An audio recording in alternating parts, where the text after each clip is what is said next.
હાલો મિત્રો, આજે આપણે સોજીનો શીરો બનાવવાનો છે। તો સોજી લીધી છે, ખાંડ લીધી છે અને દૂધ ગરમ કરવા મૂકી દીધું છે। ઘી ગરમ કરવા મૂક્યું, એમાં સોજી નાખી દઈશું અને આપણે હલાવી લઈશું।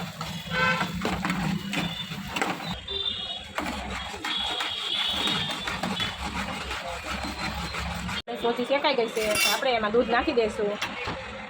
આપણે એમાં દૂધ નાખી દઈશું।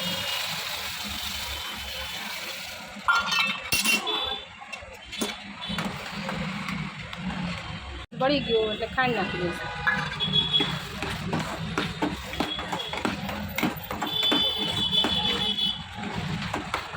તો હાલો, આપણે સોજીનો શીરો તૈયાર છે।